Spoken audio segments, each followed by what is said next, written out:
ये है मध्य प्रदेश के मुख्यमंत्री मोहन यादव, जिन्होंने इन दिनों यूपी में डेरा डाला हुआ है। जहां मध्य प्रदेश में लोकसभा के चुनाव की वोटिंग पूरी हो चुकी है, तो वहीं दूसरी तरफ मोहन यादव का सबसे ज्यादा दौरा उत्तर प्रदेश पे लगा हुआ है।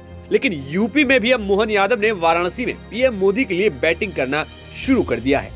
दरअसल 7वें फेज में यूपी की सबसे हॉट सीट बनारस बन गई है, जहां पर खुद प्रधानमंत्री मोदी चुनावी ताल ठोक रहे हैं। और प्रधानमंत्री मोदी के पक्ष में वोटिंग के लिए जहां तमाम बड़े नेताओं ने वाराणसी में डेरा डाला हुआ है, तो वहीं दूसरी तरफ मोहन यादव भी प्रचार में जुटे हुए हैं।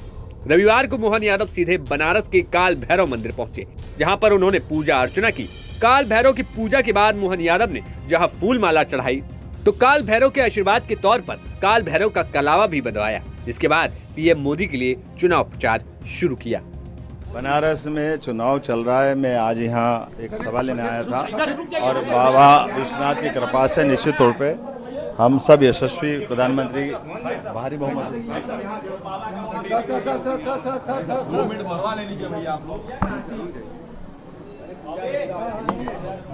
पहली बार आप आए यहाँ पे, हो गया प्रधानमंत्री जी का ये संसदीय क्षेत्र है, आप क्या कहना चाहेंगे? यशस्वी प्रधानमंत्री विजय भव और पूरा बनारस और पूरा देश मोदीमय माहौल है।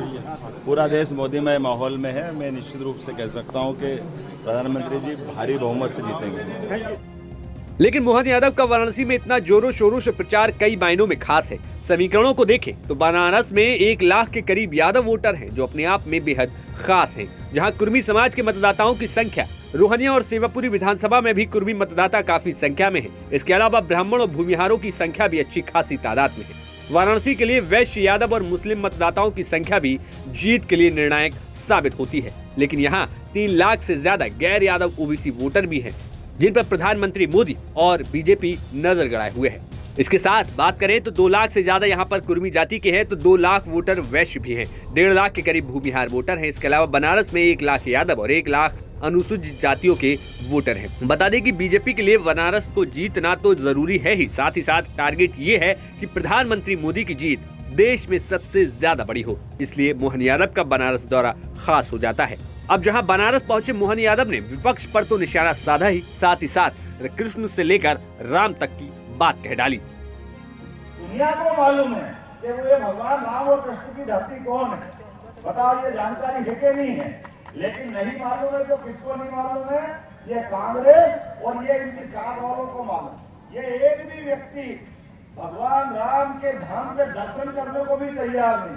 आप बताइए, वोट मांगने आपके दरवाजे आए, आप उनसे लेना भाई भगवान राम भगवान कृष्ण की धरती पर आप दर्शन करने गए क्या?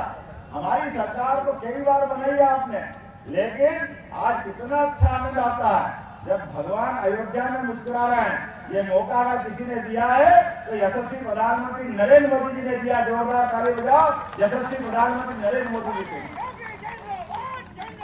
और हमारे लिए सौभाग्य की बात है, यशस्वी मुख्यमंत्री योगी जी का भी जोरदार ताली बजा के अभिनंदन करो। हमारे सारे धाम मुस्कुरा रहे हैं। मुझे ध्यान में आता है योगी जी के माध्यम से जब भगवान अयोध्या में मुस्कुरा रहे हैं, भगवान कृष्ण ने चाहे वृंदावन और गोकुल छोड़ा, मथुरा आए, द्वारका गए, इंद्रप्रस्थ आए, दुनिया में कहीं भी गए, चाहे वेशभूषा कैसी पहन ली, सोने चांदी के मुकुट लग जाते लोगों को, लोग अपना गांव भूल जाते। लेकिन भगवान कृष्ण ने जीवन भर मोर पंख धारण करके गांव का सम्मान बढ़ाया। ये हमारे भगवान कृष्ण से हम सीखते हैं। आप किसी भी मूर्ति पे आप कपड़ा डाल दो और आप पहचानो कि कौन सी मूर्ति है, केवल वहां मोर पंख रख दो, अपने आप समझ में आ जाएगी भगवान कृष्ण की मूर्ति। बोलो गलत तो नहीं कह रहा हूं मैं? सही है कि नहीं है? जीवन भर उससे पहचान रखी। और माननीय मोदी जी ने जैसे वो द्वारका गए, वो पुल के लोकार्पण में, तो वो भेंट द्वारका जो काल के प्रवाह में समुद्र में डूब गई, इस उम्र में भी माननीय मोदी जी समुद्र में डुबकी लगा करके मोर पंख रख करके आए।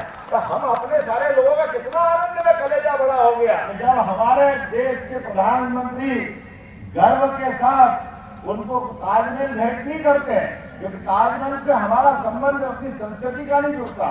लेकिन आनंद तो तब आता है जब भगवान ने वो महाभारत के भीषण युद्ध में भी अपनी शिक्षा के बलबूते पर पवित्र गीता जैसा ग्रंथ लिया और उस गीता के अध्याय से जीवन में कर्म के सिद्धांत की स्थापना की। प्रधानमंत्री और राष्ट्रपति अमेरिका को दे करके देश को गौरवान्वित करते, हमारा और आपका तो सबका सीना 56 इंच का हो जाता। बोलो होता कि नहीं होता है?